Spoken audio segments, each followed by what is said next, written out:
Magandang araw sa iyo, Miss Gwen, at sa mga taga-subaybay ng inyong programa. Tawagin niyo na lamang ako sa pangalang Farah. At edad 27 sa kasalukuyan. May isang anak at naninirahan dito sa Cavite. Sa mahigit 1 taong pakikinig sa inyong programa, naisipan ko na rin na magbahagi ng aking kwento. Sana magustuhan ng inyong mga tagapakinig at magbigay na rin ng inspirasyon at aral. Umikot ang kwento ko sa pamilya ko at buhay pag-ibig. Iba yata ang ngiti mo ngayon at nangingislap pati mga mata mo. Masaya lang po ako, Tita Corinne.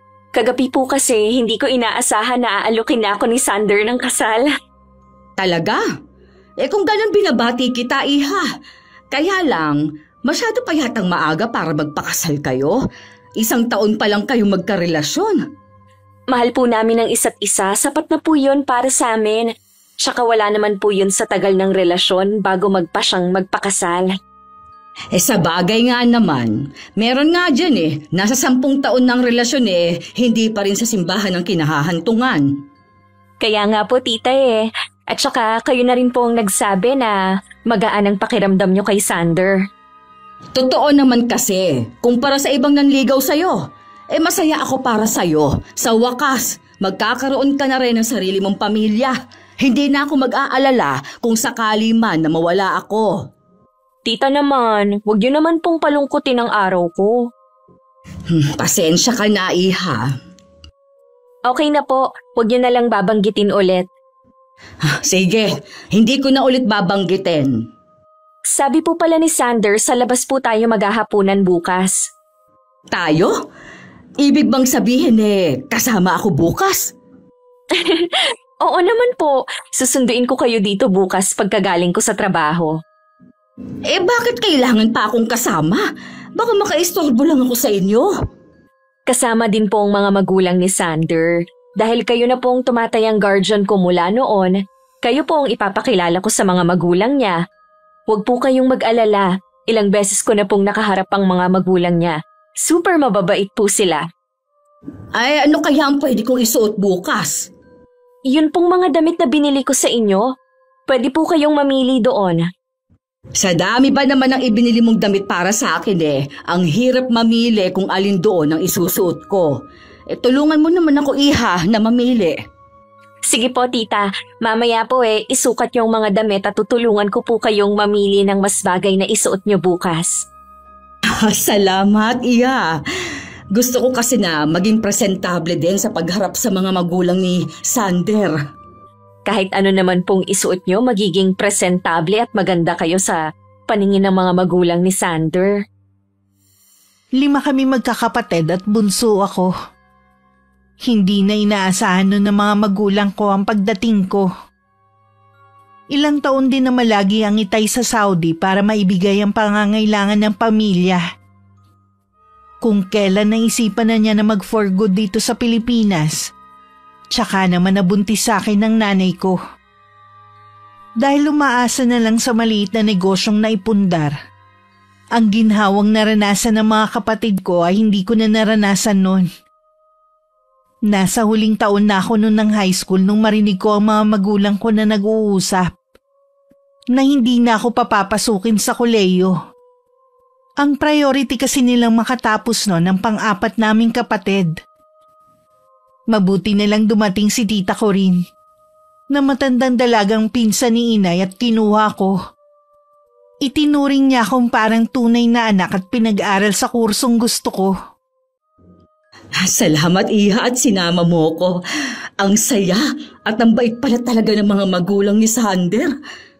Sabi ko naman po sa inyo na mababait ang mga yun At saka hindi nyo kailangang magpasalamat. Pamilya ko kayo.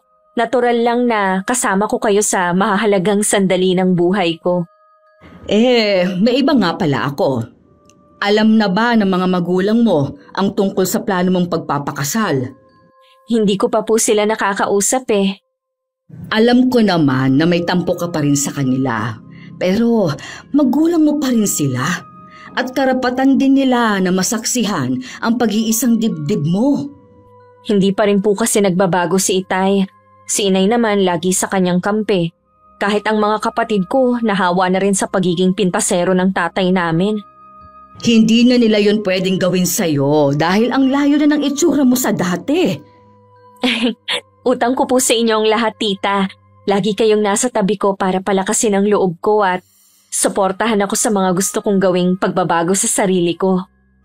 Mula pagkabata, lagi ko nang naririnig ang kwento sa iyo ng nanay mo. Kaya kahit hindi pa kita nakikita noon, nakakaramdam na ako ng awa sa'yo.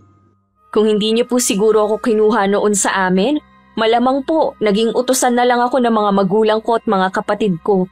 Wala kasi talaga silang balak na papasukin ako noon sa kolehiyo.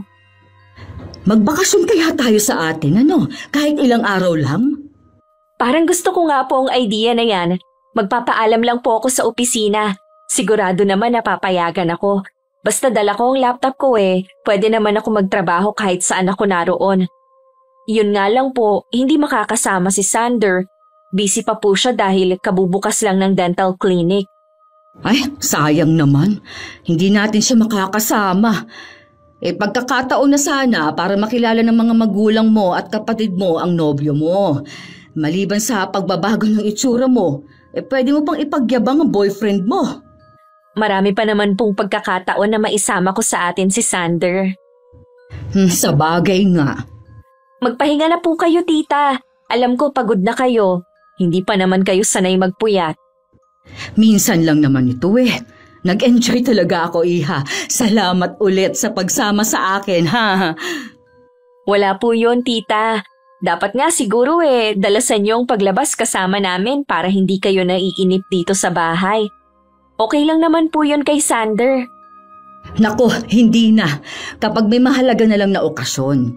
At kapag kasama ang mga magulang ni Sander. Ayoko namang maging abala sa inyong date ng nobyo mo. Tsaka, minsan naman inilalabas mo ko. Sa susunod po lalabas ulit tayo. Gusto ko lang kasing makabawi sa inyo. Hindi mo kailangan bumawi. Hindi ka man galing sa sinapupunan ko. Anak na rin kita. Ganun kabusilak ang puso ni Tita Corinne. Siya ang pumuno sa pagmamahal na hinahanap ko sa aking mga magulang. Kung tutusin pamangkin sa pinsan lang naman ang ugnayan namin. Hindi yun naging hadlang para mahalin niya ako at ituring ko rin siyang parang tunay kong ina. Masasabi ko na stable na ako sa trabaho ko. Nasa corporate world ako at sa Makati nagtatrabaho. Walang utang, may sariling ipon at maayos na karir. May boyfriend na galing sa may kaya sa buhay at may maayos na karir bilang dentista. Wala pang isang buwan nang buksan niya ang klinik niya na malapit lang sa bahay nila. Kahit sabihin pang stable na ako at wala nang hahanapin pa, parang may nararamdaman akong kulang. Bakit parang malungkot ka? Huwag mong sabihin nagbago ang isip ni Sander. Hindi ka na niya pinayagan? Hindi po nagbago ang isip niya. Ako po ang nag-aalangan na ituloy pa po natin ang planong pag-uwi sa atin. Bakit naman? Kinakabahan po kasi ako Dahil ba sa tatay mo? Naalala ko lang po yung huli naming pagkikita. Kung paano niya ako pagtawanan sa harapan ng mga kaibigan niya. Kalimutan mo na yon. Hindi ka na magagawang pintasan ng ama mo dahil wala na ni bakas ng itsura mong dati. Akala ko po nakakalimutan ko na ang trauma na inabot ko kay Itay noon. Yun pala, nakatago lang. Ikaw lang ang makakatulong sa sarili mo. Alam ko na mahirap ang pinagdaanan mo, pero kailangan mong ipakita na hindi ka na tulad ng dati. Sigurado ako na mas nahigitan mo na sila ngayon. Kayo po talaga, tita, ang nagpapalakas sa loob ko mula noon pa. Sige na, ngumiti ka na dyan. Naimpake mo na ba ang mga gamit mo? Konti na lang po ang aayusin ko.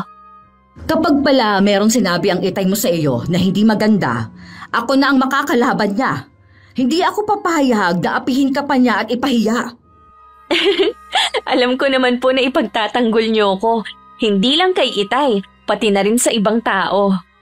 Anyan nga, tumawag ka lang. Minsan, sandata rin yan para isipin nila na hindi ka nasasaktan. Mas mabuti na minsang itago rin ang tunay na nararamdaman. Sa aming magkakapatid, ako may kakaibang itsura. Lumaki ko na pangit, ika nga sa aking ama. Maliban pa doon, magaspang ang balat ko na katulad sa kaliskis ng paa ng manok. Kulubot din ang aking balat. Dahil lang sa lotion kaya kahit papano nawawala ang gaspang nito. Mula rin pagkabata, puro pamimintas na lang ang natatanggap ko. Na ang ama ko ang pasimuno. Nasa huling taon na ako sa koleyo nang umuwi ako sa amin dahil piyesta. Doon na ako napuno sa aking ama. Nung gawin niya akong katatawanan sa lahat ng mga bisita. Ni hindi man lang ako ipinagtanggol ng nanay ko. Ako pa ang sinabihan niyang masyadong sensitive. Hindi marunong sumakay sa biro. Sino ba yung mga sakay ng magarang kotse na yon? Si Corinne nga ba yon? Sino kasama niya? Dito nga sila papunta. Ate Maricar, kumusta ka na? Sabi ko na nga ba ikaw yan eh. Sino yung kasama mo? Nay, ako po ito si Farah. Mano po. Ikaw nga ba yan, Farah? Bakit parang nag-iba yata ang itsura mo? At nakasakay pa kayo sa kotse? Ako nga po, Nay. Kumusta po kayo? Ayos lang naman, anak. Sa loob na tayo magkwentuhan. Dumadami na kasi ang mga osyosero eh. Sige po, sina tatay po pala. Mamaya pa ang uwi nun. Ako lang lagi ang naiiwang mag-isa dito sa bahay. Hindi na po ba dito umuuwi si Ate Mariel? Hindi mo pa nga pala alam no. Ikinasal na ang ate mo nung nakaraang taon. Dito lang din sa barangay sila nakatira, sa biyenan niya. Hindi ko po alam na ikinasal na pala si ate. Pasensya ka na anak ha, kung hindi ka na nasabihan nun. Naiintindihan ko naman po. Kahit sino naman sa mga kapatid kong ikinasal hindi ako sinasabihan. Tingin nila panira lang ako sa kasal nila. Kasi Ayos lang po, Nay. Alam ko naman po ang dahilan nila. Nahihiya silang ipakilala ako na kapatid nila. Ang layo ba naman ang itsura ko sa kanila eh. Ngayon ang ganda-ganda mo na. Hindi nga kita nakilala eh. Ano bang ginawa mo ha? Nung magkatrabaho po ako, nag-ipon ako at tsaka ako nagpaayos. Ganun pala. Siguradong magugulat ang itay mo kapag nakita ka. Hindi na po ako siguro niya ngayon pipintasan. Hindi mo pa rin pala nakakalimutan ang ginawa sa'yo ng tatay mo. Yun siguro ang dahilan kaya hindi ka na umuwi dito eh. Hindi ko naman po kayo nakakalimutan. Kaya nga po lagi ako nagpapadala eh.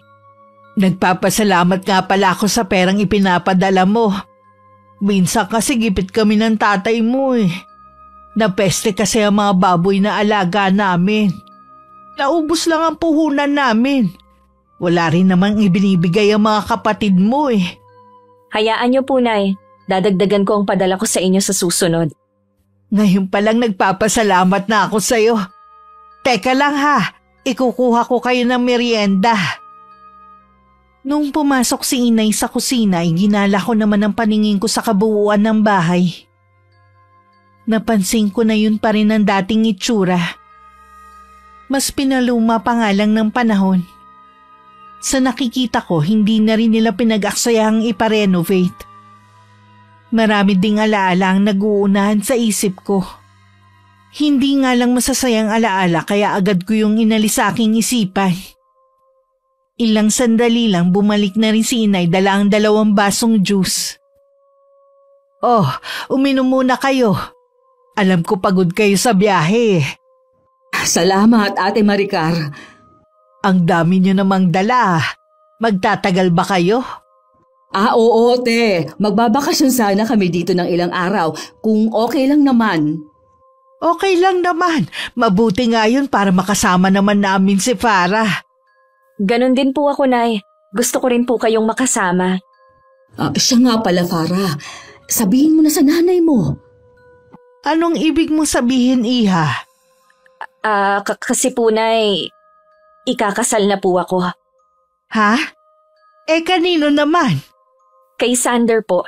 1 taon na po kaming magkarelasyon. Nakausap na rin po ng mga magulang niya ang tita Corinne. Ganun ba?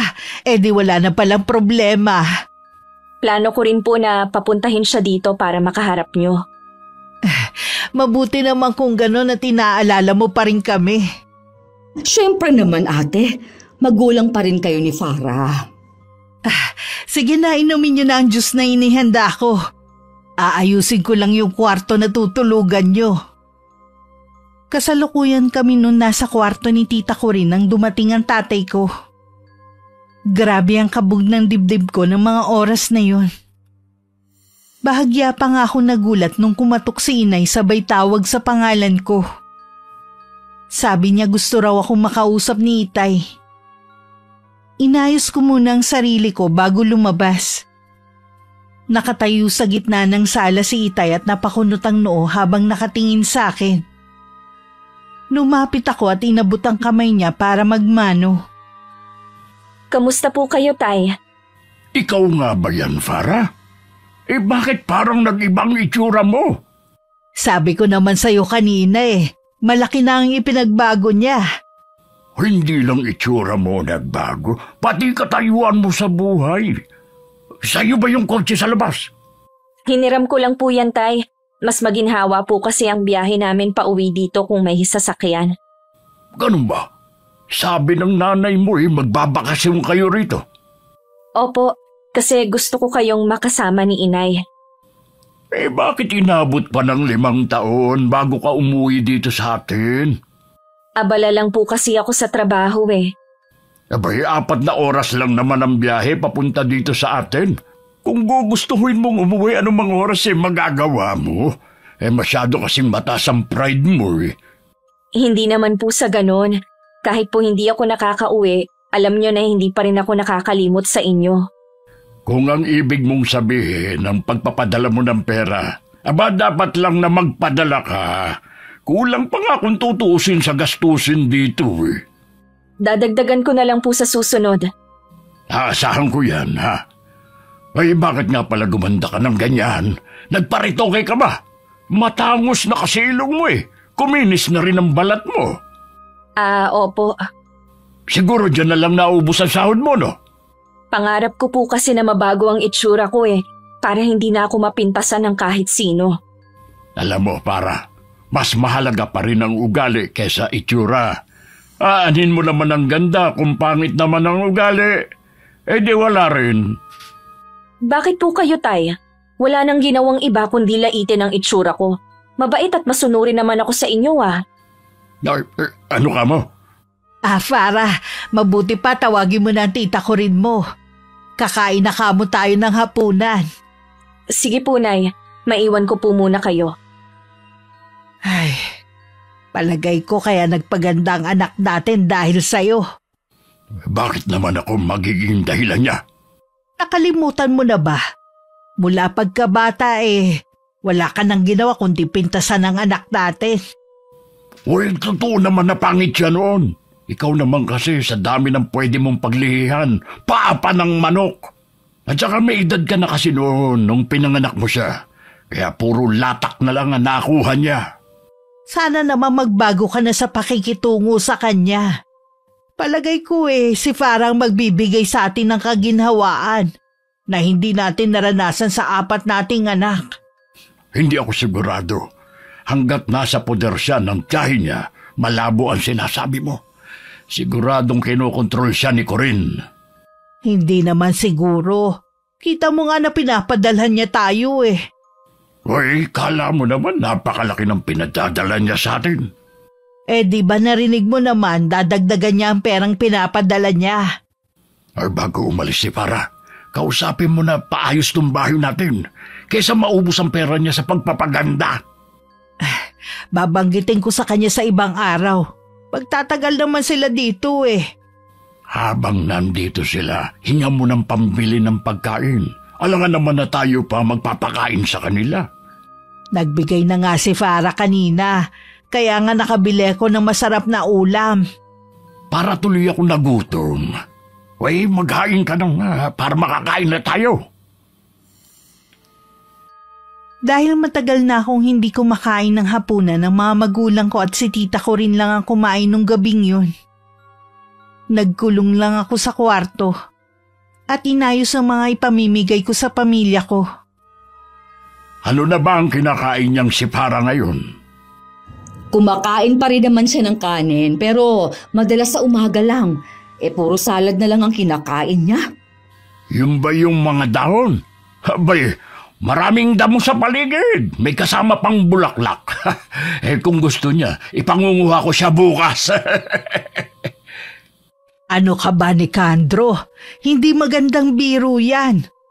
Ayoko na magsasalita ka ng ganyan kapag kaharap ang anak mo. Hindi ka pa rin pala nagbabago, kuya. Ginagawa mo pa rin katatawanan si Farah. Biro lang naman yun. Masyado naman kayong seryoso. Ano nga pala ang ginagawa ni Farah sa kwarto? Inaayos niya ang mga ipamimigay sa inyo. May mga pasalubong pala siya. Dapat kanina pa niya yun nilabas. Nagpahinga muna kasi kami. 4 na oras lang naman ang biyahe. Napagod kayo? Siya nga pala. Totoo ba na abala si Farah kaya hindi nakakawi? Oo, katunayan nga niyan. Mula na magtrabaho siya ngayon lang siya nakapagbakasyon. Kasalanan naman niya yun. Ayaw niyang magbakasyon kung pwede naman yata. Nabanggit pala ng anak mo na ikakasal na siya. Talaga? Kanino naman? Sander ang pangalan. Mukhang okay naman yung boyfriend niya. Mabuti may nagkagusto sa kanya.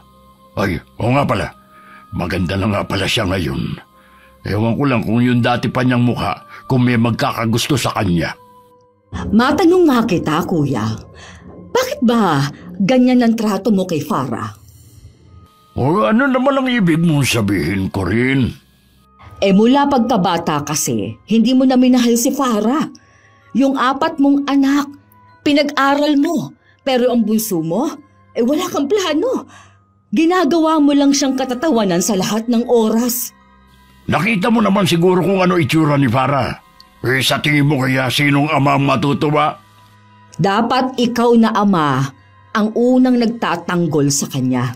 Pero ikaw pa ang nangunguna sa pamimintas sa anak mo. Kahit ano pang itsura niya, dapat lang natanggapin mo siya at mahalin. Kayo naman ang gumawa sa kanya at hindi naman niya kagustuhan na maging magulang kayo. Wag naman sana kayo magtalo sa harapan ng pagkain. Pasensya ka na, Ate Maricar.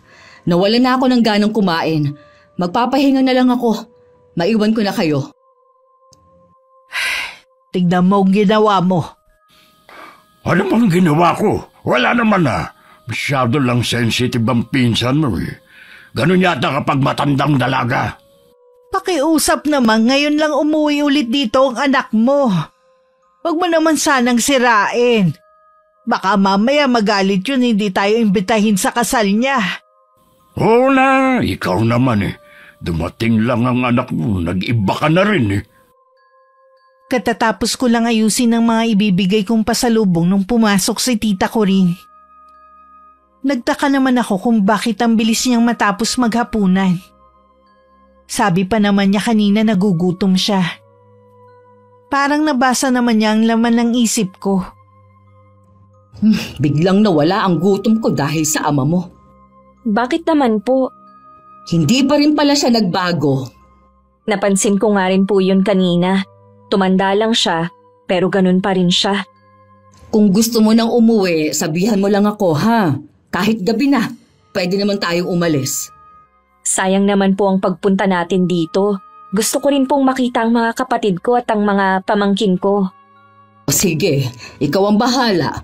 Basta kapag hindi mo na kaya magsabi ka lang. Kaya ko naman po. Maghapon naman wala ang itay Mabuti na lang nagsasalita na kahit papaano ang inay mo. Hindi katulad dati, puro sang-ayon lang siya sa ama mo. Medyo nag-aalangan na nga lang po ako ngayon na ipakilala si Sander sa kanila. Naisip ko nga rin yan. Natatakot po ako na baka ipahiya niya ako sa boyfriend ko. Wala pa naman pong alam si Sander sa nakaraan ko. Hindi mo pa pala sinasabi sa kanya? Akala ko ba Hindi po natuloy dahil nauunahan ako ng kaba. Paano po kung iwan niya ako? Kung talagang mahal ka ni Sander, maiintindihan ka niya. Paano po kung hindi niya matanggap na pangit ako dati? Ibig sabihin lang nun, hindi ganun kalalim ang pagmamahal niya. Pero sa tingin ko naman, mahal na mahal ka niya. Tsaka ko na lang po siguro iisipin ang tungkol sa bagay na yan kapag nakauwi na tayo. Tumawag na ba siya sa'yo ngayon? Chat lang po. Kapag ganun busy po yun. Mamaya ka pa ba matutulog? Inaantok na kasi ako Mauna na po kayong matulog. Hindi pa po kasi ako inaantok. Mauna na ako sa'yo ha. Bukas na lang ulit. Nang mga sandaling yun, nagtatalo pa rin ang mga magulang ko sa kwarto nila. Sa kauna-unahang pagkakataon kasi pinagtanggol ako ng nanay ko sa tatay ko. Sa tingin kasi ni inay, sumusobra na nga talaga si Itay sa mga lumalabas sa bibig nito laban sa akin. Bakit ba ang init ng ulo mo sa akin, ha? Kanina ka pa Gusto mo bang tuluyan ng lumayo ang loob sa atin ng anak natin, ha? Ano ba kasi ang masama sa sinasabi ko? Totoo naman kasi lahat. Bakit siya masasaktan? Kapag tuluyan na rin nainis sa atin si Corinne, baka kumbinsihin niya si Farah na tapusin na ang bakasyon nila rito. Di umalis sila, pakialam ko. Tumatanda ka talagang paurong. Tingnan mo ang binigay sa atin ng anak mo kanina. Ang laki naman ng pera na yan. Sa 4 ba nating anak nakaranas tayo na mabigyan ng ganitong kalaking halaga? Sila kasi mga pamilyado na. Paano pa sila magsusuporta sa atin? Kahit naman noon na wala pa silang mga asawa madalang na rin ang pagbibigay nila. Mabuti na lang may maliit tayong kabuhayan. Ano ba kasi yung gusto mong gawin ko, ha? Gusto ko habang nandito si Farah maging mabait ka sa kanya. Mabait naman ako Mabait ka na ba sa lagay na yan, ha? Sige na nga. Mas magiging mabait pa ako sa anak mo. Masaya ka na ba? Alam ko kasi na kahit magkaroon na ng sariling pamilya si Farah, hindi pa rin niya tayo pababayaan. Hindi katulad ng mga kuya at ate niya. Nabanggit ba ng anak mo kung kailan ang kasal? Wala pa siyang sinasabi. Pero ipapakilala raw niya tayo sa boyfriend niya para mapag-usapan na rin ang kasal. Kawawang lalaki. Alam kaya niya na pangit talaga dati si Farah? Hindi ko alam dahil wala naman nababanggit ang anak natin. Kung sakaling makilala natin ang lalaki, ako na ang nakikiusap sa iyo. Huwag na huwag mong ibubuko ang nakaraan ng anak natin. Oo naman. Sinasabi ko na sa iyo, Nicandro, ha? Oras na masira ang kasal ng anak mo nang dahil sa iyo. Mawawala ako sa iyo. Kung kailan tayo tumanda ng ganito tsaka mo pa ako iiwan? Huwag mo akong subukan. Gagawin ko talaga. Mabuti pa matulog na tayo. Pagod akong maghapon, tapos gigising na naman ako ng maaga. Mas masarap ang buhay ko sa abroad noon. Di bumalik ka doon. Kung pwede nga lang sana. Kung hindi ako umuwi noon, hindi mabubuo si Farah. Wala na sana akong pangit na anak. Hating gabi na magka-chat pa rin kami ni Sander. Kaya naman kinabukasan tanghali na tulog pa rin ako. Si tita ko rin maagang bumangon. At naabutan pa niya ang pag-alis ni Itay para pumunta sa bukid. Nag-alok siya ng pwedeng itulong sa kusina pero tumanggi si Inay. Bisita kayo rito. Hindi mo kailangan tumulong. Magtimpla ka na lang ng kape mo. Hindi naman ako ibang tao para umasta na parang bisita dito. Tulog pa ba si Farah? Tulog na tulog. Hindi ko alam kung anong oras natulog ang batang yun kagabi. Kachat niya kasi si Sander. Hindi pa pala ako nagpapasalamat sa iyo dahil sa pagpapaaral mo at pagkupkup sa anak ko. Wala yon. Hindi mo kailangan magpasalamat. Sa totoo lang kahit ako ang nanay ni Farah, ramdam ko pa rin yung pader sa pagitan namin. Abot kamay ko na siya ngayon pero parang napakalayo pa rin niya. Walang dapat sisihin kundi kayo ni Kuya Nicandro. Pasalamat pa rin kayo dahil likas kay Farah ang pagiging mabait. Sa kabila ng lahat inaalala pa rin niya kayo. Sana naman dalasan ni Farah ang pag-uwi dito sa bahay. Sabihin mo nga sa akin ang totoo. Bakit parang nag-iba na yata ang tingin mo kay Farah? Dahil ba maganda na siya at hindi mo na ikakahiya o dahil sa katayuan niya ngayon? Aminado ko na malaki ang pagkukulang ko sa anak ko. Pero mahal ko siya gaya ng pagmamahal ko sa mga kapatid niya. Kung alam mo lang ang pinagdaanan ng anak mo, saksi ako sa mga paghihirap niya at pagtitiis para lang maabot kung nasaan siya ngayon. Sana naman hindi sirain ang asawa mo. Walang gagawin si Nicandro na pwedeng ikasira ni Farah. Hanggang ngayon ipinagtatanggol mo pa rin si Kuya Nicandro kaysa sa anak mo. Hindi totoo yan. Binalaan ko na si Nicandro. Kaya nasabi ko na wala siyang gagawin para mapahiya ulit si Farah. Sana nga, Ate Maricar. Dahil ako na ang makakalaban ng asawa mo. Mahal ko si Farah. Higit sa sinasabi mong pagmamahal sa kanya. Para ko na siyang anak. Lahat gagawin ko para maging masaya lang siya. Mananagot din sa akin. Sino ang mananakit sa kanya? Huwag na nga muna natin yan pag-usapan. Gusto ko na maging masaya ang bakasyon nyo rito. Yun din talaga ang gusto namin. Mamaya paggising ni Farah, ipamimigay na niya ang mga pasalubong. Sinabihan ko na rin ang mga kapatid niya na nandito siya. Pupunta daw sila rito mamaya.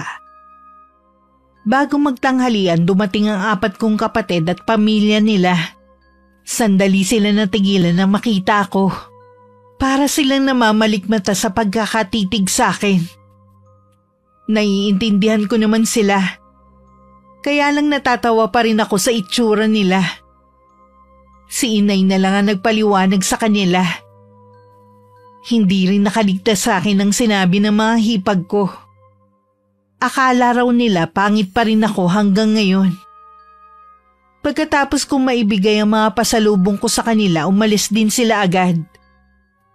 Pinigilan ko pa sila na doon na lamang magtanghalian. Pero kanya-kanya sila ng dahilan. Ano ba yung mga kapatid mo? Aba, parang sinisilihan ng mga puwet Nagmamadaling magsiuwi. Akala ko pa naman makakapag-bonding kami. Parang hindi nila ako na-miss. Ana pala, hindi mo muna ibinigay ang mga pasalubong mo para magtagal sila. Hayaan na lang natin sila. Wala naman akong magagawa kung hindi nila ako itinuturing na kapatid. Kung ano-ano kasi ang itinanim sa kanilang utak ng ama mo Sa halip na matuwa sila na maganda ka na, parang nadismaya pa sila. Palibhasa kasi, hindi ka nila mapagkakatuwaan. Makapal din naman ang mukha ng dalawa mong hipag, Akala yata nila, hindi ko narinig ang mga sinabi nila kanina. Noon pa naman po hindi ko na sila kasundo. Hindi ko naman alam kung ano bang nagawa ko sa kanila. Wala kang ginawang masama sa kanila. Sadyang ganun lang talaga ang ugali nila. Siguro po, kailangan ko na lang tanggapin na ganun sila at ang mga kapatid ko. Iimbitahin mo pa rin ba sila sa kasal mo? Oo naman po, pamilya ko pa rin sila. Gusto kong nandun sila sa mahalagang okasyon sa buhay ko. Ay, ang bait mo talaga. Hindi mo dapat ito nararanasan sa sarili mong pamilya. Maswerte pa rin po ako kung tutuusin dahil may pamilya pa rin ako kumpara sa iba na ulila na talaga. Sa bagay nga. Siya nga pala. Baka meron kang mga kaibigan na gusto mong dalawin. Wala naman po akong naging kaibigan dito Ganun ba? Di, mamasyal na lang tayo. Sige po, Tita Corinne, para hindi tayo mainip. Nagpaalam muna kami kay inay na mamamasyal sandali. Dahil hapon na hindi na ganun kasakit ang init ng araw. Naglakad-lakad lang naman kami sa buong barangay namin.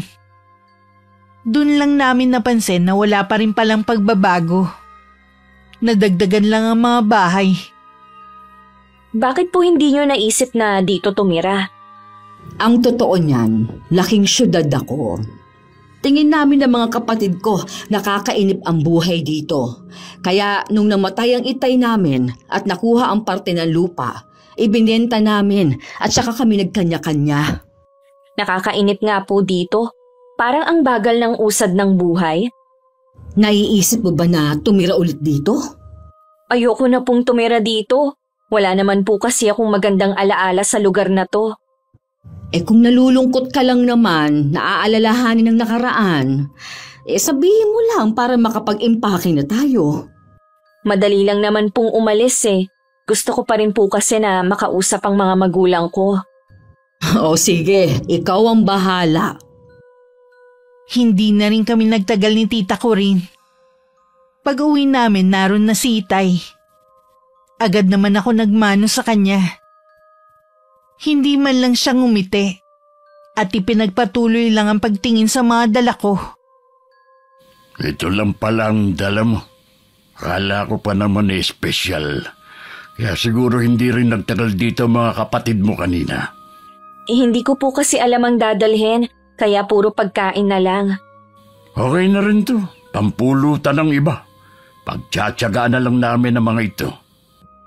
Umiinom ka pa rin pala, kuya? Oo naman, pero madalang na nga lang. Dapat siguro tay, huwag na kayong uminom. Masama na po kasi yun sa kalusugan lalo na may edad na rin kayo. Nagsimula lang naman akong uminom nung pinanganak ka. Mabuti nga hindi ako nalulung sa pag-inom ng alak eh. Kumbaga, gusto ko lang makalimot. Hanggang ngayon po ba pangit pa rin ang tingin nyo sa akin? Kapag tinitignan kita ngayon, ang dati mo pa rin mukha nakikita ko sa'yo. Swerte mo pa rin, nakabingwit ka ng lalaking mapapangasawa mo. Dapat nga siguro hindi na lang kami umuwi dito. Aba para, huwag ka nga mag-inarte dyan. Porke maganda ka na ngayon, ganyan ka nang umasta? Hindi naman po ako nag-iinarte. Akala ko kasi ngayong maganda na ako, magiging proud na kayo sa akin. Paano ako magiging proud sa isang retokada, ha? Hindi ko na po alam kung saan ako lulugar. Nung pangit ako, ikinakahiya niyo ako. Ngayon naman, ganun niyo pa rin ako tratuhin. Kahit na anong gawin mo, hindi na magbabago ang trato ko sa'yo. Kaya huwag ka nang umasa pa na matutuwa ako sa'yo. Hindi ko na napigilan pa ang tumakbo papasok sa kwarto. Agad naman akong sinundan ng tiyahin ko. Sa loob ng silid doon ako umiyak dahil sa sama ng loob. Nawalan na rin ako ng pag-asa na magagawa akong mahalin ni Itay. Mabuti pa, aayusin ko na mga gamit natin. Buong buhay ko, wala na akong ginawa kundi ang mamalimos sa atensyon ni Itay. Lahat naman ginawa ko para ipagmalaki rin niya ako gaya ng mga kapatid ko. Hindi na talaga magbabago ang Itay mo. Sa halip na magpasalamat nga siya sa mga dala mo, pinintasan pa. Ayusin ko na po mga gamit ko. Ayoko na dito. Magpahinga ka na lang dyan. Ako na ang bahala. Magpapaalam lang ako kay inay. Kaya lang ayokong lumabas ng kwarto. Ako na lang ang magsasabi sa kanya. Ramdam ko naman na hindi tayo welcome dito. Pasensya ka na, iha. Kung hindi kita pinilit, hindi tayo uuwi dito. Ginusto ko rin naman po. Dahil gusto kong makasama ang mga magulang ko at mga kapatid ko. Sa ipinakita ng magulang mo at mga kapatid, pag-isipan mo pa rin kung ipakikilala mo sa kanila si Sander. Ayoko lang na mapahiya ka. Lalo tuloy ako nakaramdam ng pangamba at pag-aalinlangan. Naisip kong baka sirain lang ni Itay ang nalalapit kong kasal. Nang sulyapan ko si tita ko rin, malapit na siyang matapos sa kanyang ginagawa. Ilang sandali lang nakarinig kami ng sunod-sunod na katok at pagtawag. Binuksan ko naman yun at pumasok si inay. Bahagya pa siyang natigilan na makita ang mga bag namin. Aalis na kayo? Oo, hindi na rin kami makakatagal sa ugali ng asawa mo.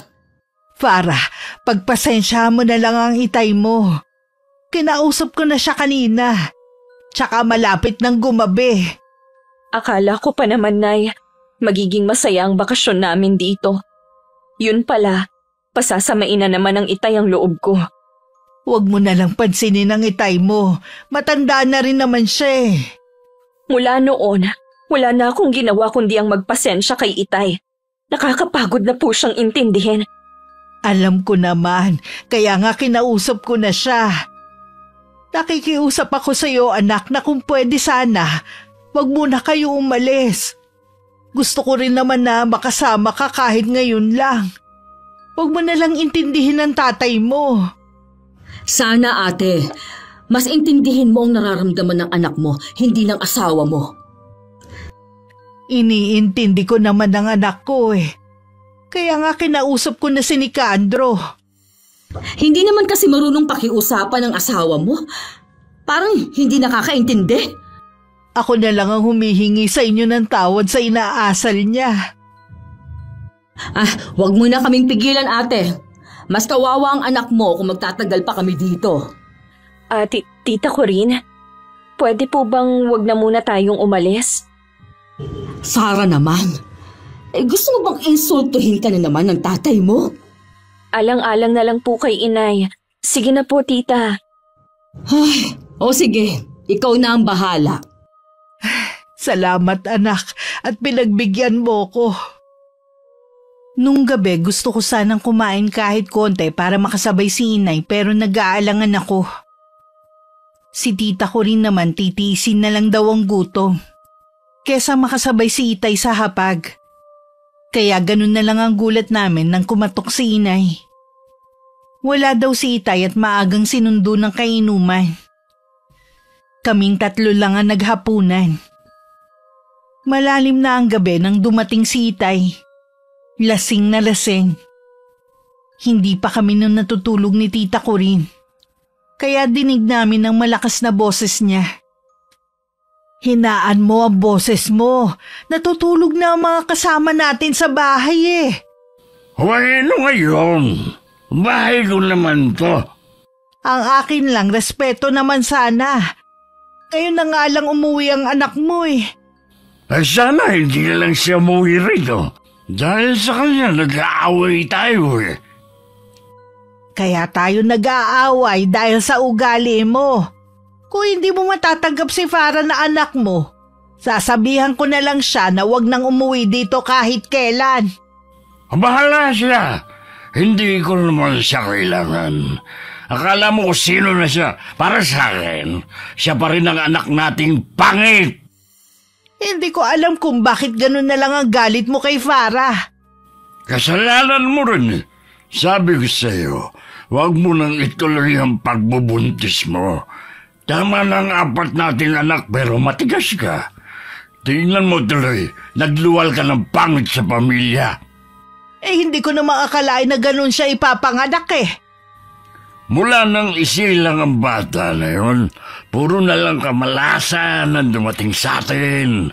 Kita mo nga, yung maliit na negosyong pinundar ko noon, nalugi lang hanggang nagsara. Tama na Nicandro. Kung hindi ka pa titigil, itutuloy ko ang banta ko sa'yo.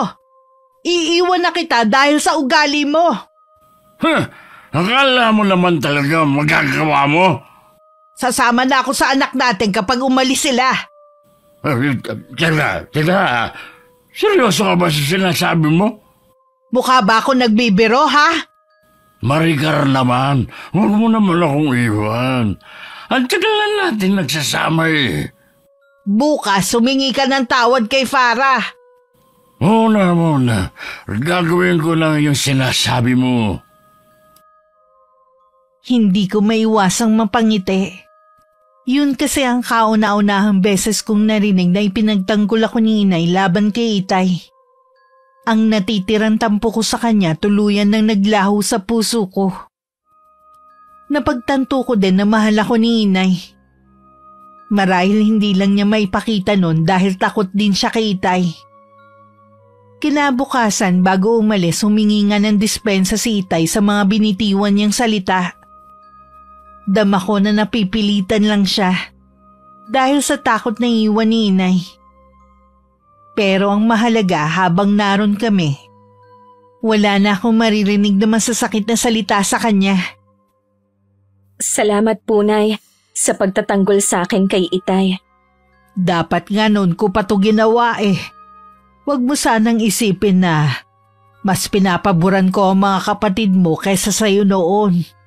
Kung ano man po ang nangyari sa nakaraan, wala na po yun sa akin. Kalimutan na po natin. Habaan mo pa sana ang pasensya mo sa tatay mo habang nandito ka. Hindi mo naman na siya makikita. Nay, baka po bumalik ako ulit dito pero kasama ko na si Sander. Kausap ko po siya kagabi. Gusto niya kayong makilala. Wala namang problema kung pupunta siya rito eh. Mabuti nga yun na makilala naman namin. Kung inaalala mo ang tatay mo, ako nang bahala sa kanya. Ngayon pa lang po nagpapasalamat na ako sa inyo. Ngayon lang ako bumabawi sa'yo kaya hindi mo kailangan magpasalamat sa akin. Siya nga po pala, Nay. Magsabi lang kayo kung may kailangan kayo, ha? Kung ano na lang ang ibigay mo, anak, hindi ko naman tatanggihan eh. Wala naman kami na itulong sa pag-aaral mo. Kaya wala kaming karapatan na humingi sa'yo. Gusto ko lang pong mag-share ng kung anong meron ako. Kaya wag na po kayong mahiya. Ikaw na ang bahala, iha. Napansin ko po, Nay, luma na tong bahay natin. Akala ko po ba ipapaayos ito ni Kuya noon? Ang dami nga nilang plano sa bahay na to eh. Hindi naman natuloy. Mag-iipon lang po ako para maipaayos natin ang bahay natin. Paano mo pa magagawa yun mag-aasawa ka na? Siyempre, iba na ang prioridad mo. Nag-usap naman po kami ni Sander na kahit kasal na kami, magtatrabaho pa rin po ako. Mas okay pa rin po kasi ang may sarili akong pera.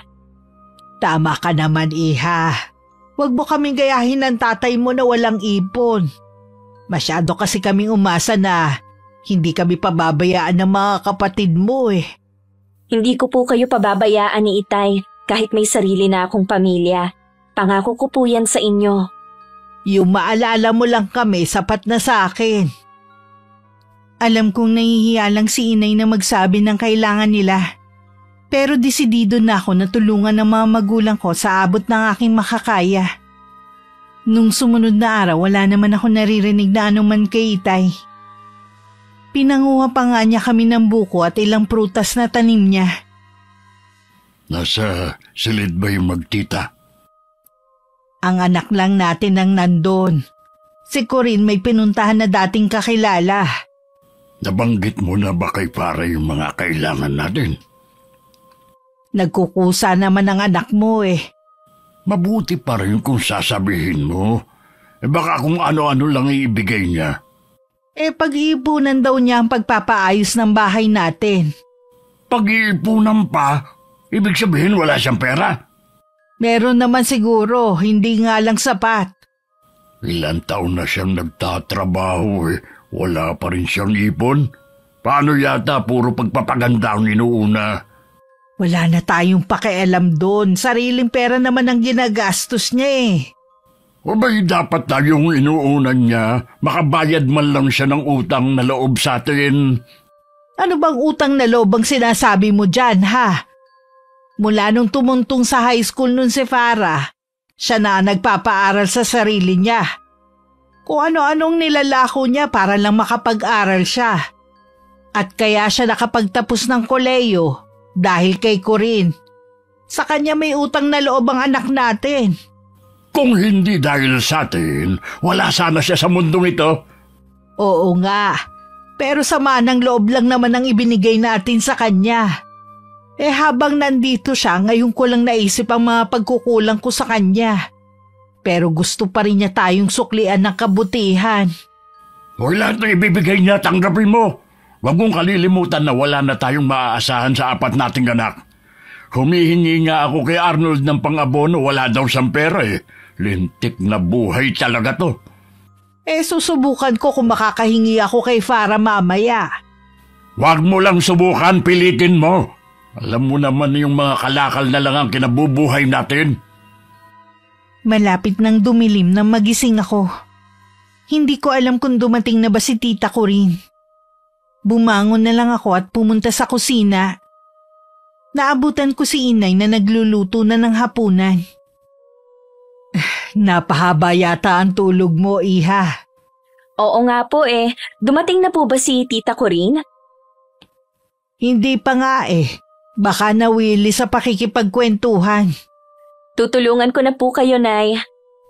Huwag na, iha. Baka maulingan ka pa. Kahoy pa rin kasi ang gamit natin dito eh. Baka madumihan lang ang kamay mo. Maupo ka na lang dyan at kwentuhan mo na lang ako. Halos alam naman po ninyo ang nangyari sa akin eh. Wala na po akong maikukwento sa inyo. Meron nga pala akong sasabihin sa iyo. Ano po yun, Nay? Kasi mga tanim sa bukid lang ang ikinabubuhay namin ng itay mo eh. Wala kasi kaming pambili ng abono dahil napeste nga ang mga alaga naming baboy. Baka pwede mo naman akong pahiramin ng pambili ng abono. Iyon lang po pala. Bibigyan ko na lang po kayo, wag niyo nang bayaran. Salamat, iha. Pasensya ka na kung sa'yo ko lumapit. Mga kapatid mo kasi, mula nang magsipag-asawa, wala na kaming naasahan ng tatay mo. Sabi ko naman po sa inyo, ako nang bahala sa pangangailangan nyo. Kanino nga po palang bukid ang tinatamnan ng itay? Sa pinsan niya. Nagbibigay naman siya ng porsyento kapag nakakabenta ng kalakal ang ama mo eh. Ganun po ba? Sandali lang po, Nay ha. Kukunin ko lang yung wallet ko. Nakahinga naman ng maluwag si inay dahil nalutas ang isa nilang problema ni itay. Pinasobrahan ko na rin ng bigay para may panggasto sila sa mga susunod na araw. Dumating ang pag-alis namin ni tita ko rin. Nakaramdam man ako ng lungkot, masaya pa rin akong aalis. Dahil alam kong wala na akong sama ng loob ng lilisan. Mahigpit ko pang niyakap ang mga magulang ko bago sumakay sa dala naming sasakyan. Pagdating sa bahay ni tita ko rin, hinarap ko naman ang mga kailangan kong gawin. Si Sander ba ang tumawag, iha? Opo, tita. Gusto na po niyang makilala ang mga magulang ko sa lalong madaling panahon. Di uuwi kayo sa inyo? Opo, at gusto ko nakasama kayo para marinig niyo rin ang sasabihin niya. Pwede naman. Kaya lang, iha, dapat siguro ipagtapat mo na muna kay Sander ang nakaraan mo. Kapag nagkita po kami, sasabihin ko na sa kanya. Hindi naman siguro malaking bagay sa kanya yon. Dahil uso naman talaga ang mga retoke ngayon. Pero mas mabuti na rin na sabihin mo pa rin sa kanya. Ay, sana lang po kapag nagkaanak kami, hindi magmana sa akin ang magiging anak namin. Masyado mo namang kinawawa ang sarili mo. Sa tingin ko lang ha, baka may ininom ang inay mo noon kaya gano'n ang itsura mo. Di ba nga, tutulang itay mo na magbuntis ulit ang inay mo? Sabi naman po ni inay dahil sa paglilihi niya sa akin ng paa ng manok. Posible rin. Mabuti pa, huwag na nating pag-usapan ng bagay na yan. Yung tungkol na lang sa inyo ni Sander ang isipin mo. Oo nga po excited na po ako sa kasal namin. May petsa na ba kayong napili? Meron na po, pareho namin gusto sa summer para siguradong hindi uulanin ang kasal namin. Okay rin yan. Sabihan mo lang ako para matulungan kita, ha? Opo, tita. Nung makita kami ni Sander na pag-usapan namin ang pagbabakasyon namin ni tita ko rin sa amin. Maging ang tungkol sa kasal namin. Nagtakda na rin kami ng araw kung kailan kami uuwi sa amin. 1 linggo mula ngayon uuwi kami sa amin para makausap namin ng mga magulang ko. Halo ang nararamdaman ko ng mga sandaling yun. Mas nangingibabaw sa akin ng kaba. Pero agad ko rin yun inalis sa sistema ko. Ang kauuwi lang natin sa inyo, uuwi na naman tayo. Alam na po ni inay na uuwi tayong 3 doon. Ay sayang nga lang at hindi makakasama ang mga magulang ni Sander. Humingi naman po sila ng dispensa. Mahirap na po kasi kung pipilitin na magbiyahe ang ama ni Sander. Sinong mag-aakala na may sakit pala sa puso ang ama niya? Mukha kasi siyang malusog kung titignan. Nagulat nga rin ako nang sabihin yun ni Sander sa akin eh. Kaya pala ang dami na ring bawal na pagkain sa ama niya. Maibangha pala ako. Sinabi mo na ba kay Sander ang tungkol sa'yo? Hindi ko na po naisingit na sabihin eh. Tsaka na lang po siguro. Pero dapat masabi mo pa rin sa kanya bago kayo ikasal. Plano ko naman po talaga yun. Ayoko naman na meron akong ililihim sa kanya. Dumating ang araw ng pag-uwi namin. Parang may paru-paro sa akin tiyan. Sa kabila ng kabang nararamdaman ko, hindi naman mabura-bura ang ngiti sa labi ko. Pagdating nga sa amin, mainit naman na tinanggap ng mga magulang ko si Sander. Sa nadaanan naming restaurant, niyaya ng boyfriend ko si Itay. Hanggang doon, walang tigil ang masaya naming kwentuhan. Nagpunta lang ako sa banyo sandali. Pagbalik, natanaw ko si Itay at si Sander na seryosong nag-uusap. Mula nga noon nakitaan ko na ng pananamlay si Sander. Kinausap ko naman siya ng sarilinan dahil baka may problema sa kanyang ama. May nangyari ba sa papa mo? Kanina ko pa kasi napapansin na parang may problema ka. Ha? Ayos lang naman ang papa ko. Farah, bakit naglihim ka sa akin? Akala ko ba magiging tapat tayo sa isa't isa? Ha? Hindi kita maintindihan. Kinausap ako ng itay mo. Pag-isipan ko daw kung talagang ikaw ang gusto kong makasama habang buhay. Marami naman daw ibang babae dyan na masigit na maganda at hindi tulad mong retokada. Sinabi yun ng Itay sa'yo? Oo, hindi lang yun. Ipinakita rin niya mga litrato mo nung hindi ka pa maganda. Sander, hayaan mo naman ako magpaliwanag o. Sasabihin ko naman sa'yo tsumitsyempo lang ako. Sa tingin ko, pag-isipan muna natin ang mga plano natin. Kailangan ko rin kasing kausapin ang mga magulang ko Nagbago na ba ang isip mo dahil nalaman mo na hindi ako maganda? Nagulat lang ako. Hindi ko kasi inaasahan ang matutuklasan ko Sana noong ka pa umamin. Nawala na ba yung pagmamahal mo sa akin? Hindi ganun kadali na mawawala ang pagmamahal ko sa'yo. Ang gusto ko lang sana bigyan pa natin ng panahon na makilala ang isa't isa. Alam ko na. Sige, hindi na kita pipigilan na umalis. Patawarin mo ako, Farah. Bigyan mo pa ako ng panahon. Itutuon ko muna ang panahon ko kay Papa. Nang maiwan ako mag-isa, tsaka ako magulgul ng iyak. Mabuti na lang nasa pinakalikod ako ng restaurant kung saan naroon ng garden. Walang tao ng mga sandaling yun, kaya malaya akong maglabas ng samaan ng loob. Nandito ka lang pala. Kanina pa namin kayo hinahanap ni Sander. Nasaan nga pala siya? Teka, bakit ka umiiyak? Wala na po si Sander. Umalis na po siya, tita. Ha? Bakit? Ano bang nangyari? Nalaman na po niya ang totoo. Nagtapat ka na ba sa kanya? Bakit naman ngayon pa? Hindi po ako. Si Itay po ang nagsabi sa kanya kung ano-ano pa pong sinabi niya kay Sander. Ipinapakita pa niya ang mga litrato ko noon. Ay, ano bang klaseng ama ang meron ka? Hindi ako makapaniwala na kaya niyang sirain ang buhay mo. Nauna na akong umuwi sa bahay ng mga magulang ko at nagkulong na lang sa kwarto. Kung hindi rin lang gabi na, aalis na ako sa lugar namin. Parang sasabog sa matinding galit ang puso ko dahil sa ginawa ni Itay sa akin. Galit na kinausap din ni tita ko rin si Itay tungkol sa ginawa niyang pagsira sa kaligayahan ko. Nagbibiro lang naman si Nicandro Masyado lang sensitive si Sander. Anong biro? Hindi ginagawang biro ang bagay na yon. Sinira ng asawa mo ang kaligayahan ni Farah. Para yun lang? Mabuti na nga rin yun para malaman natin ang totoong ugali ng lalaking yun. Sinadya mo talagang sirain ang buhay ng anak mo. Anong klase kang ama? Baka nakakalimutan mo kung nasaan ka. Nasa loob ka ng pamamahay ko, kaya wala kang karapatan na pagsabihan ako. Huwag kang mag-alala. Ito na ang huling beses na tutungtong ako sa bahay na ito. Wag naman sana kayong magtalo.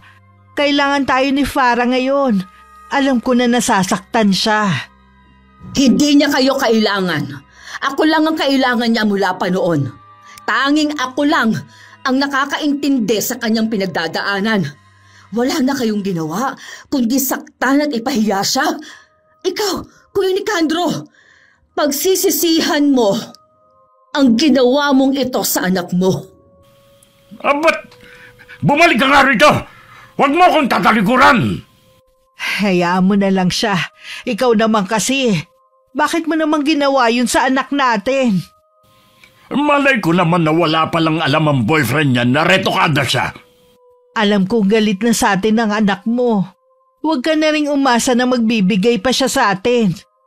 Bakit ba siya nag-iinarte? Totoo naman kasi na pangit siya. Tanggapin na lang niya yon. Nakakaawa naman si Sander kapag nagkatuluyan sila.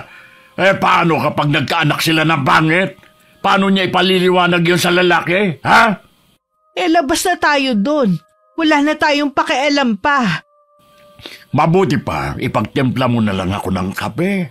Hindi na ako nakainom sa restaurant eh. Ang dami ko pa namang nakain. Gusto ko lang bumaba ang kinain ko. Magtimpla ka ng kape mo. Bahala ka dyan. Hoy! Huwag mo akong tatalikuran. Pareho kayong bastos ng pinsan mo. Ay, lintik talaga. Ako na naman ang napasama. Isang kakilala ni tita ko rin ang pinakiusapan niya na maghatid sa amin sa sakayan. Bago pa man lumiwanag ang paligid, umalis na kami sa amin. Buong biyahe, tahimik lang ako at nakatingin sa malayo. Pagka-uwi namin, tuluyan na ako nagbago. Ayoko nang pumasok nun sa trabaho.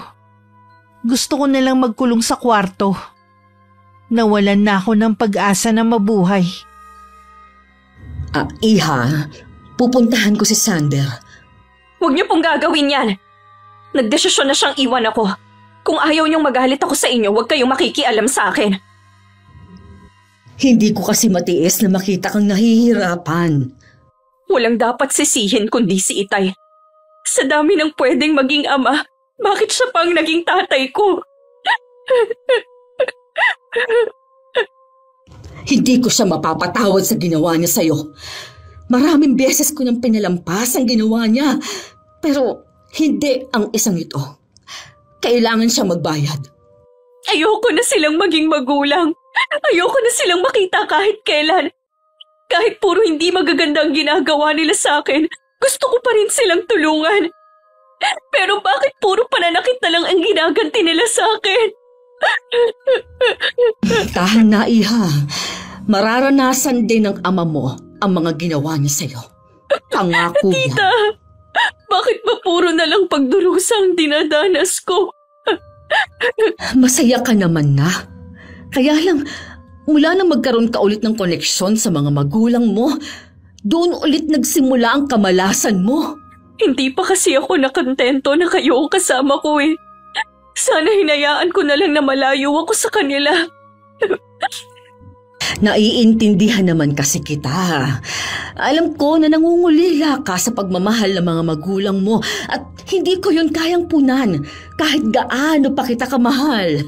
Mula ngayon, tuluyan ko ng pinuputol ang relasyon ko sa kanila. Sa bawat araw na lumilipas na hindi ako nagiging maayos ang lagay, parang dinudurog ang puso ni tita ko rin. Kahit ano rin ang pag-aalon niya sa akin, mas pinipili kong magkulong na lang sa kwarto.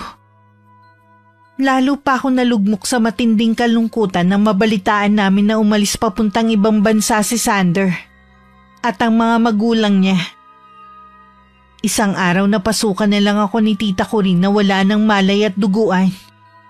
Napatili na lang siya habang pilit akong ginigising. Mabuti na lamang narinig ng mga kapitbahay ang paghingi niya ng tulong. Agad ako naitakbo sa pinakamalapit na ospital. Huwag mo na ulit gagawin na maglaslas ng pulso, ha? Ninakot mo ako ng husto. Mabuti na lang walang natamaan na ugat. Sorry po, tita, kung pinag-alala ko kayo. Napakahina ko na talaga pagdating sa problema. Gusto mo bang magpakalayo-layo muna para makalimot ka? Huwag na po, Tita Corinne. Mag-aaksaya lang po tayo ng oras at pera. Hindi ganoon kadali na makalimot. Kailangan mong maging matatag, Iha. Lalo na ngayon. Ang sabi ng doktor, 2 buwan ka nang nagdadalang tao. Oh, totoo po ba yan?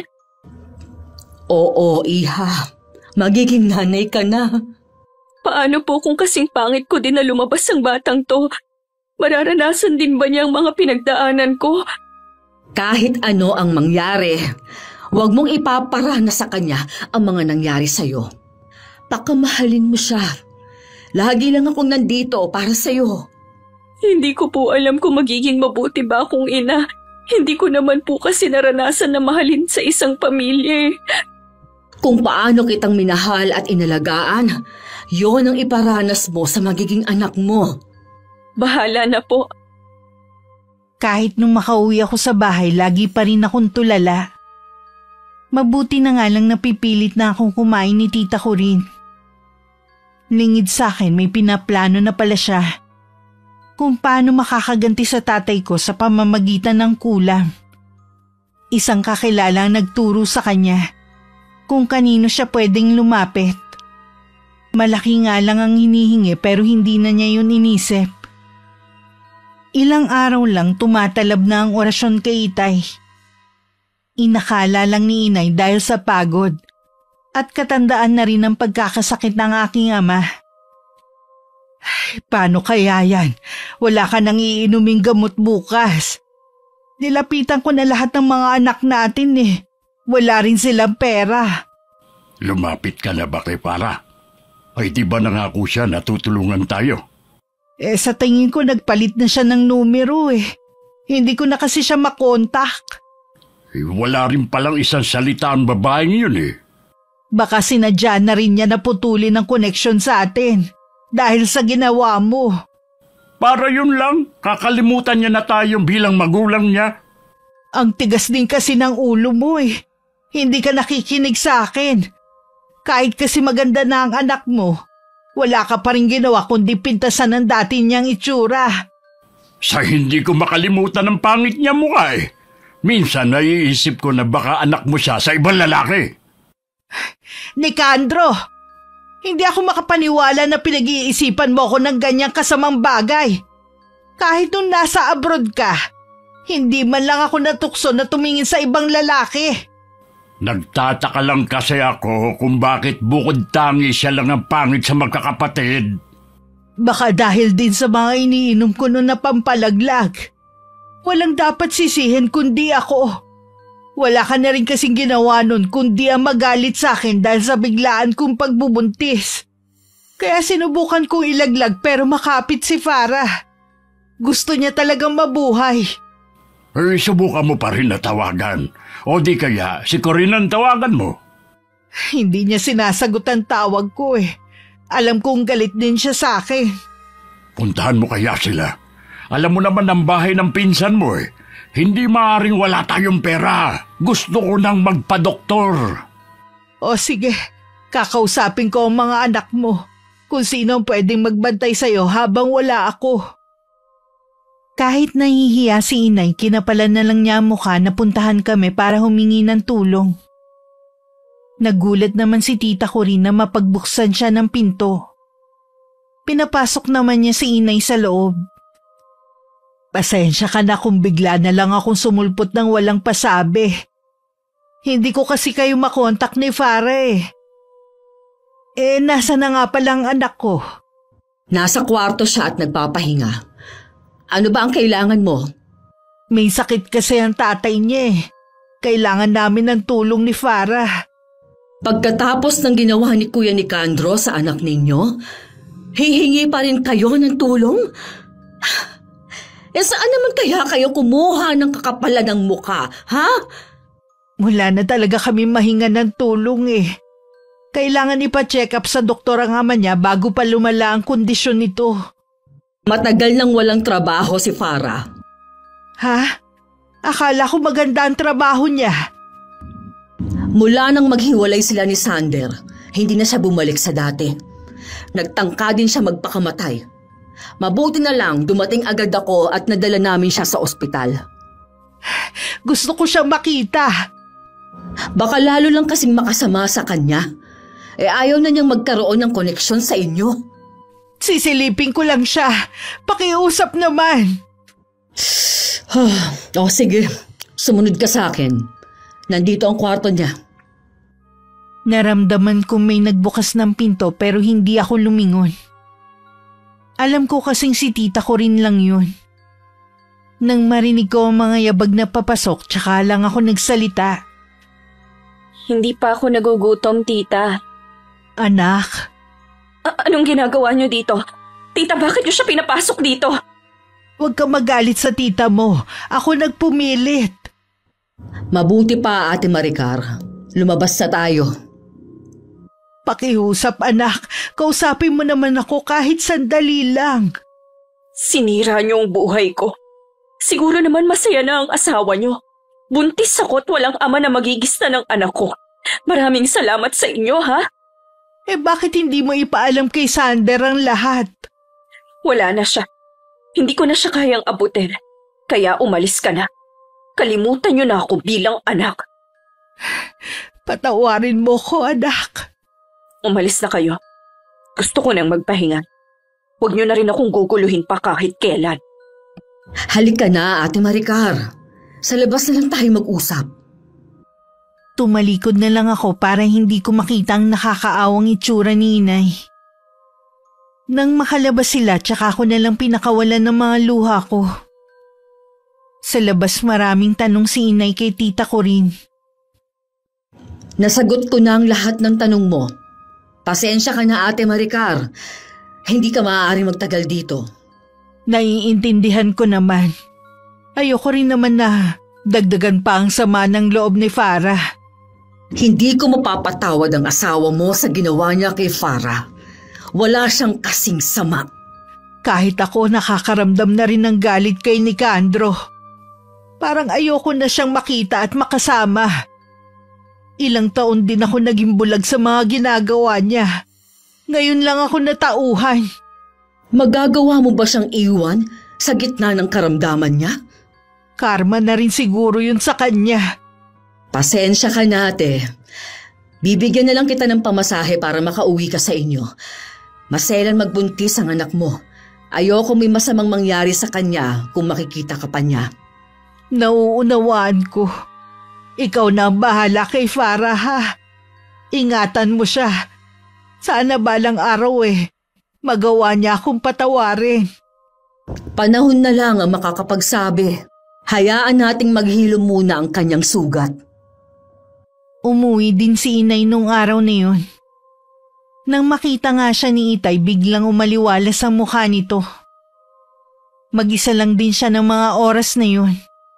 Hindi rin kasi nakatagal ang isa kong kapatid sa pagbabantay sa kanya. O ano, dadalhin mo na ba ako sa ospital?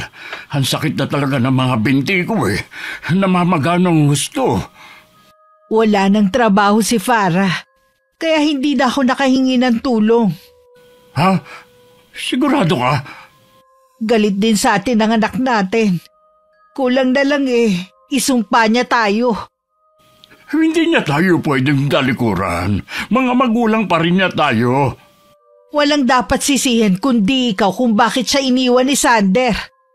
Alam mo ba nagdadalang tao rin ang anak natin. Mag-isa niyang palalakihin ang apo natin na walang ama. Ano ka mo? Buntis si Farah? Hindi lang yun. Nagtangka din siya magpakamatay dahil sa sama ng loob. Hindi ko naman alam na ganun pala magiging resulta ng ginawa ko. Magsisi ka man, huli na ang lahat. Ang laki ng kasalanan natin kay Farah. Paano pa niya tayo mapapatawad? Paano naman ako? Puro ka na lang paano ka. Puro sarili mo na lang ang iniisip mo. Nakakasawa ka ng intindihin. Hindi ko naman kasi sinasadya eh. Sinungaling! Sinadya mong sirain ang buhay ng anak natin. Wala kang kwentang ama at asawa. Sana noon pa kita iniwan. Iiwan mo ko dahil may sakit na ako. Ganun ba? Isusoli na kita sa mga kapatid mo. Bahala na sila sa'yo. Gusto ko naman alagaan ng anak ko. Babawi ako sa lahat ng pagkukulang ko sa kanya. Nagmamakaawa ako sa'yo. Huwag mo naman akong iwan. Kailangan kita.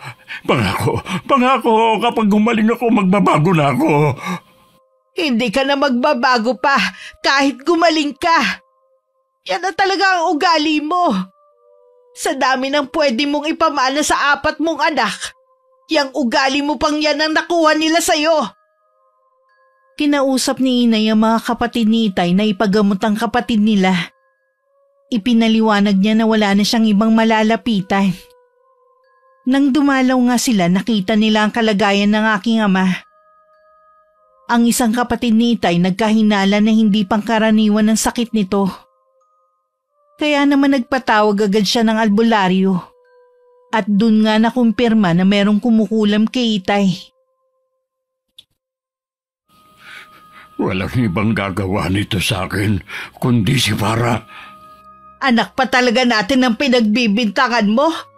Alam mo meron din siyang pinagdadaanan. Narinig mo naman siguro sinabi ng albularyo.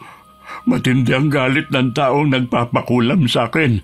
Sa tingin mo, sino pa bang gagawa nun, ha?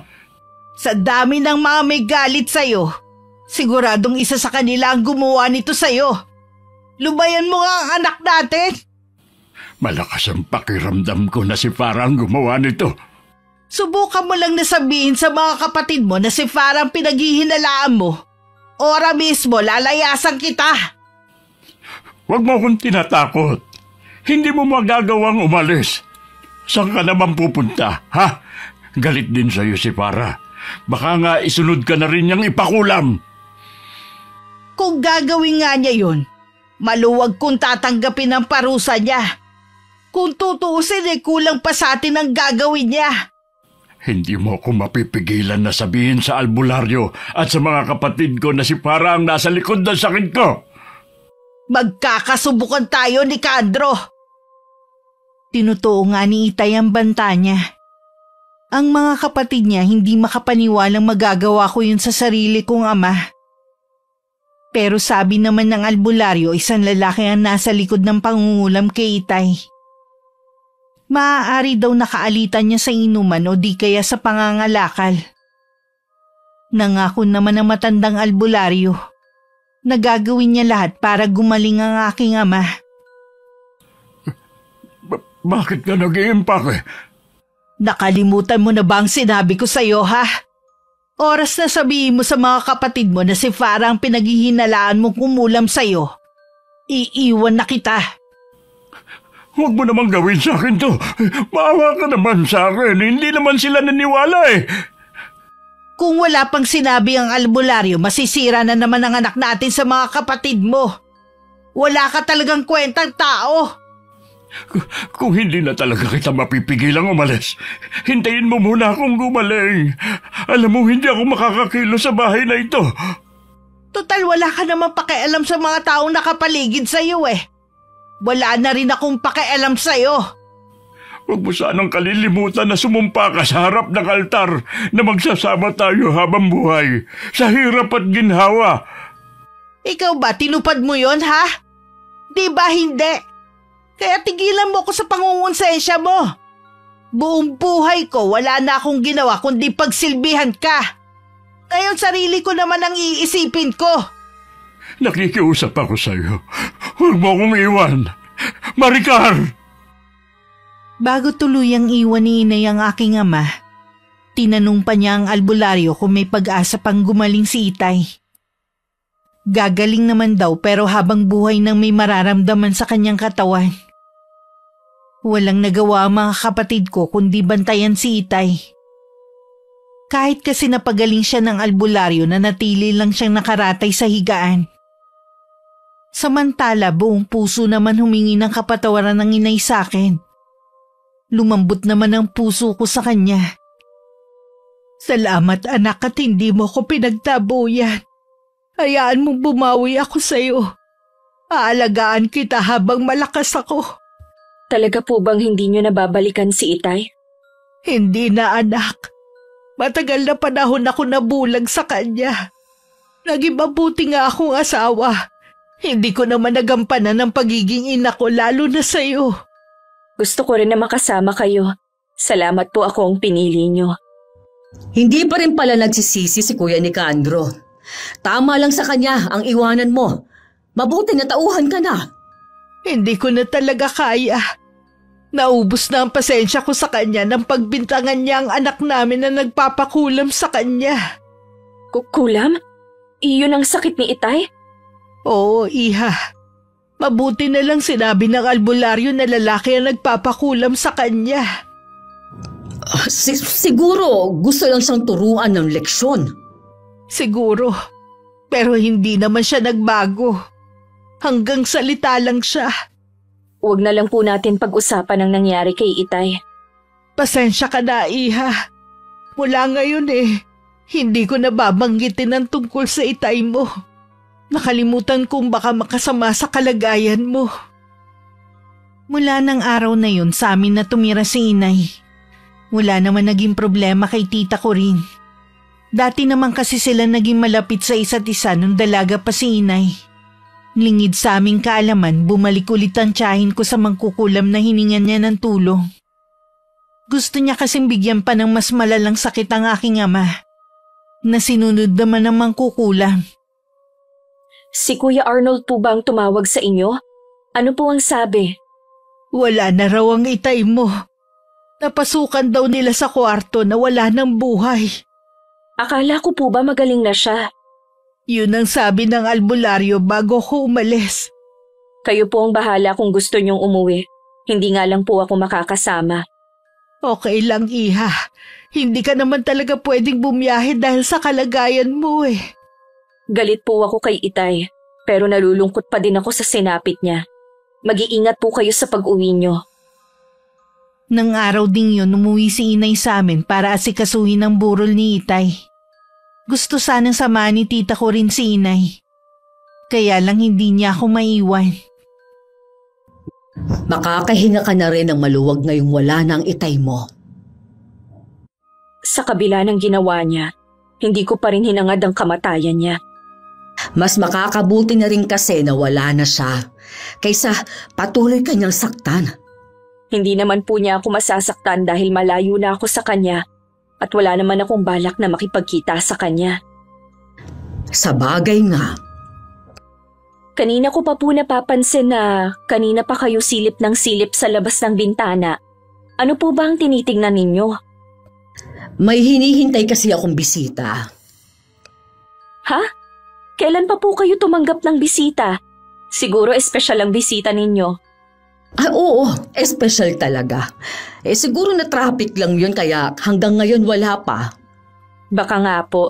Mabuti pa po, maupo na lang kayo kaysa maya-maya ang silip ninyo. Lalo lang kayong hindi mapapakaling yan. Mabuti pa nga. Kumusta na nga pala ang pakiramdam mo ngayon? Nahihirapan pa rin po ako sa pagbubuntis ko. Ganito po ba talaga kahirap magdalang tao? Sabi nila mahirap nga daw. Di ba nga, meron pang namamatay. Lagi daw nasa hukay ang isang paa ng mga buntis. Natatakot po tuloy ako. Huwag kang matakot. Basta sundin mo lang ang mga bili ng OB mo. Sinusunod ko naman po. Iniinom ko rin ang mga reseta niyang gamot kahit nasusuka na ako sa pag-inom. Tama yan, iha. Sandali ha, nandito na yata ang bisita. Sino ba kasi ang bisita mong yan, tita? Malalaman mo rin. Naghintay lang ako sa may sala habang nakaupo. Hinahaplos ko lang ang tiyan ko dahil naninigas na naman. Kulang na lang lumabas ang puso ko nang makilala ang taong kasabay na pumasok ni Tita Corinne. Ilang sandali rin bago ko makahanap ng sasabihin. Sander? Anong ginagawa mo dito? Una sa lahat, patawarin mo ko kung basta na lang kitang iniwan. Magulo lang talaga ang isip ko. Pero napag-isip-isip ko na mahal kita kahit ano pa man ang itsura mo dati. Siguro sa'yo okay lang. Paano naman ang mga magulang mo? Ang totoo niyan, pinagalitan ako ni Mama dahil sa ginawa kong pagtalikod sa'yo. Siguro kung malalaman ni Papa, baka pati siya magalit sa akin. Kumusta na nga palang papa mo? Maayos na ang lagay niya ngayon. May sasabihin din ako sa'yo. Wala na ang itay ko. Ha? Kinalulungkot ko nangyari. Pero bakit ka nandito? Hindi kasi ako pwedeng bumiyahe eh. Oo nga pala. Nabanggit ng tita mo na buntis kang araw. Kung alam mo lang kung gaano mo ako pinasaya, hayaan mong bumawi ako sa mga naging kasalanan ko sa'yo. Dalawa na kayong gustong bumawi sa akin. Si Inay kasama na rin namin at gusto niya ring bumawi sa akin. Salamat naman at nagkaayos na kayo. Wala akong hangad kundi ang kaligayahan mo, Farah. Naging malupit man sa iyo ang kapalaran nung bata ka pa. Kahit paano ngayon, magiging masaya ka na rin. Utang ko po sa inyong lahat ng ito, Tita Corinne. Kahit nagluluksa pa rin sa pagkawala ni Itay, hindi ko pa rin mapigilan na maging masaya sa pagbabalik ni Sander sa buhay ko. Makalipas ang 1 buwan, bumalik na rin si Inay. Natuloy na rin ang kasal, pero kinailangan pa maghintay ng 1 taon. Naging masalimuot man ang naging buhay ko sa pamilya at pag-ibig. Sa huli ako pa rin na nagtagumpay. Sa ngayon wala na akong mahihiling pa. Basta kasama ko ang mga mahal ko sa buhay. Bago kami nun bumukod ni Sander, ipinagtapat sa akin ni Tita Corinne ang ginawa niya. Kahit malaking kasalanan ang nagawa niya, wala akong naramdamang galit sa kanya. Sa huli nagpasya kami ng ilihim na lang yon, Miss Gwen. Lalo na sa aking ina. Wakas,